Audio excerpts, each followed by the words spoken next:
আসসালামু আলাইকুম। রেজাক লাইফস্টাইলে আপনাদের সবাইকে স্বাগতম। তো চলে আসলাম আপনাদের জন্য আরেকটি নতুন ভিডিও নিয়ে। হ্যালো এভরিওয়ান, কেমন আছেন সবাই? তো এখানে আমি প্রথমে কিন্তু নাস্তা বানিয়ে নিচ্ছিলাম। ছেলেটা মাদ্রাসায় যাবে, তাই ওর জন্য আগে নাস্তা বানিয়ে ওকে খাইয়ে মাদ্রাসায় নিয়ে যাব। যার কারণে তাড়াহুড়ো করে নাস্তাটা আগে করে নিচ্ছিলাম। তারপর দেখতেই পাচ্ছেন ওকে খাইয়ে তারপর আমি ওকে নিয়ে মাদ্রাসায় চলে যাচ্ছি। ও কিন্তু খুবই খুশি মাদ্রাসায় যাবে, আজকে যেহেতু ওর পরীক্ষা ছিল। ও তাড়াতাড়ি করে চলে গেল মাদ্রাসার ভিতরে। আমি এখানে মাদ্রাসার যে বাহিরের যে রুমটা ছিল ওখানে বসেছিলাম অনেকক্ষণ, অপেক্ষা করছি কখনো আসবে, ওকে নিয়ে পরে বাসায় আসবো। তো ওখানে কতক্ষণ বাইরে তাকাচ্ছি, কতক্ষণ ভিতরে তাকাচ্ছি, দেখতেছি ও আসতেছে কিনা। ও কিন্তু এসে পড়ছে, ও এতটাই খুশি পরীক্ষা দিয়ে মনে হচ্ছে যে ও সব দিয়ে এসেছে। এখানে দেখা যাচ্ছে একটা ফুলমুল বাচ্চাটা, ও কিন্তু মাদ্রাসায় পড়ে। মাশাআল্লাহ বাচ্চাটা এত কিউট, খুব হাসি খুশি, খুবই চঞ্চল, ভালো লাগছে বাচ্চাটাকে দেখে। তো ওকে একটু বেরিয়ে নিলাম, পরীক্ষা নাচানাচি করছে, ওর কাছে টাকা ছিল। তো বন্ধু 10 টাকা নিয়ে খাও কী করছে, ও গাড়ি আর বল কিনে নিয়ে আসছে। তো নাচানাচি করতে করতে দেখতে পাচ্ছি আমরা বাসায় চলে যাচ্ছি। এখানে ও প্রতিদিনই যখনই এখানে যাওয়া আসা করে ছাগল দেখলে ছাগল ধরবেই, ওর নাকি ভালো লাগে। দুষ্টামি করতেছিল। অনেক বাচ্চারা তো ছাগল ভয় পায়, কিন্তু ও কিন্তু একদমই ভয় পায় না। চলো,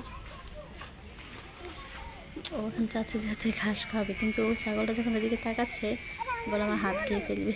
এগুলো বলেও আর খাওয়া ছিল না, বলে যে না আমি একটু ধরে চলে যাই। তখন ও ছাগলের সাথে একটু দুষ্টামি করলো। দুষ্টামি করার পরে এই যে দেখতে পাচ্ছেন আমাদের যমুনা সেতুটা, চলে আসলাম। কিছু না, কাজ হচ্ছে। তো ওকে বলতেছি তুমি হাঁটো, ও বলছে না তুমি হাত ধরো তারপর আমি হাঁটবো। তো যাই হোক, এখানে ও যাচ্ছে আমি যাচ্ছি। যেহেতু দুপুর টাইম দেখতে পাচ্ছেন, কিন্তু অতটা কিন্তু রোদ ছিল না,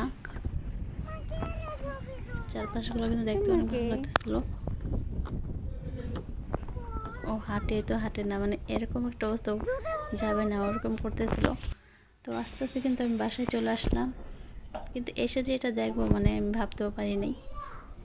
এসে দেখতেছি আমার দেওরের ছেলে ও আমার ছেলে দুজন মিলে ঘর দর কিছু গোছায় নিয়ে উল্টো আরও নষ্ট করে রাখছে। তো আমাকে দেখে ও তাড়াহুড়ো করে নেমে গেছে। তো কী আর করার, আমিও তাড়াতাড়ি বোরকাটা খুলে ওদেরকে রুম থেকে বের করলাম। বের করে ঘর গোছানোর জন্য নিজেকে প্রস্তুতি করলাম যে আগে ঘরটা গুছিয়ে নিই। তো দেখতেই পাচ্ছেন আমি কিন্তু প্রথমে আমার বিছানাটাকে গুছিয়ে নিচ্ছিলাম। মানে বাচ্চারা এতটা দুষ্টামি করে যে ঘর দুয়ার 5 মিনিট পর পর দেখবেন যে এলোমেলো হয়ে গেছে, ওদের জন্য একটু গুছিয়ে রাখা যায় না। আমি বিছানাটা ঝাড়া শেষ, তো যে মশারি ছিল ওগুলো গুছিয়ে রাখতেছিলাম।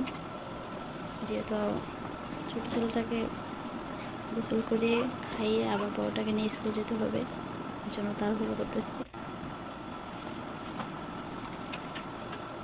তো আমার রুমে যে কর্নার ছিল, কর্নার টেবিল এগুলো আমি একটু পরিষ্কার করে নিচ্ছিলাম। মানে প্রতিদিনই এতটা ধুলো পড়ে যে প্রতিদিন পরিষ্কার না করলে পরে আরও দেখা যায় কি ধুলোটা আর বেশি পড়ে যায়, তাই প্রতিদিন 2বার করে এই জিনিসটি পরিষ্কার করতে হয়।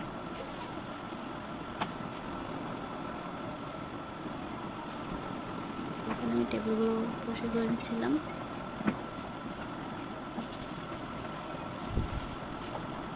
আমার কিন্তু প্রায় পরিষ্কার করা শেষ। তো এখানে আমি আমার ড্রেসিং টেবিলের জিনিসপত্রগুলো একটু সরিয়ে এগুলো একটু ঝেড়ে নিচ্ছিলাম। ঝাড়ার পর এগুলো গুছিয়ে রাখতেছি।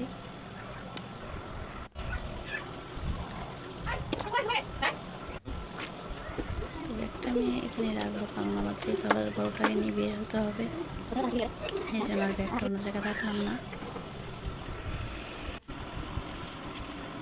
এগুলো গোছানোর পর আমার উপরে যে আমার ক্রেজগুলো ছিল ওইগুলো একটু ধরা পড়ছে, তাই ওগুলো আমি একটু পরিষ্কার করে নিচ্ছিলাম।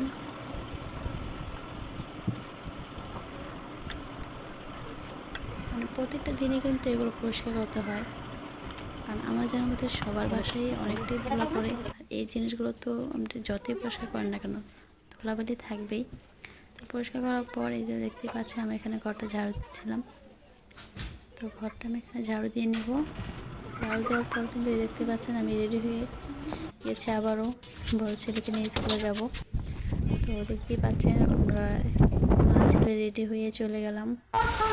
আমরা রিক্সা বসেছি, আমরা কিন্তু প্রায় স্কুলের কাছাকাছি চলে আসছি। তো ওকে আমি স্কুলে নামিয়ে দিয়ে আমি কিন্তু বাসায় চলে আসলাম। বাসায় আসার পরও কিন্তু আমার আরও অনেকগুলোই কাজ আছে, যেহেতু ঘর মুছতে হবে, গোসল করতে হবে, থালা বাসন ধুতে হবে। তো আমি তাড়াহুড়ো করে চলে আসলাম। আসার পর আমি দেখতে পেলাম যে আমার ছোটো ছেলে আর তারপরে ছেলেটা মিলে আমার ল্যাপটপটা নিয়ে খেলা করতেছে। তো কী আর করবো, আবার মানে এতটা খারাপ লাগছে। তো ওদেরকে আবার বের করে দেখতে পাচ্ছি আমি অফ ক্যামেরাতে কিন্তু ঘরটা মুছে নিয়েছি। ঘর মোছার পর আমি চলে আসলাম রাতের রান্না করার জন্য। আর ছেলেটা যেহেতু স্কুলে গেছে, বিকালে এসেও খাওয়া দাওয়া করবে, তাই আমি মাংসটা বসিয়ে দিলাম। মাংস ভেঙে শেষের পর রান্নাটাও বসিয়ে দিয়েছি। তো তখন আমার ক্যামেরাটা অফ ছিল, যার কারণে সম্পূর্ণ ভিডিওটা নেওয়া হয়নি।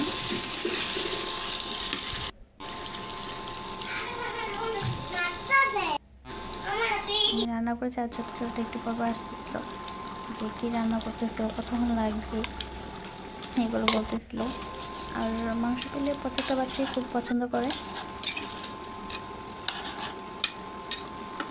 তো যাই হোক, এখানে আমার রান্নাটাও প্রায় শেষ হয়ে গেল।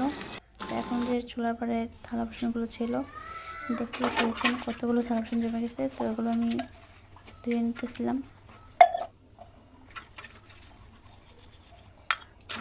মানে মেয়েদের জীবনটা এরকম, সারাদিন যতই ব্যস্ত থাকবে না কেন তবুও কি দিন শেষে শুনতে হবে যে সারাদিন তুমি কী করেছো, কোনো কাজই নেই, তাই না? কী করার, এগুলো শুনেও কিন্তু আমাদের প্রত্যেকটা মেয়েরই নিজেদের কাজ করতেই হবে, রেখে তো আর দিতে পারবো না। তো যার কারণে দেখতেই পাচ্ছেন আমার থালা বাসনগুলো কিন্তু আমি সবগুলো ধুয়ে নিয়েছি, মানে মেজে নিয়েছি। মাজার পর এখন আমি ধুবো।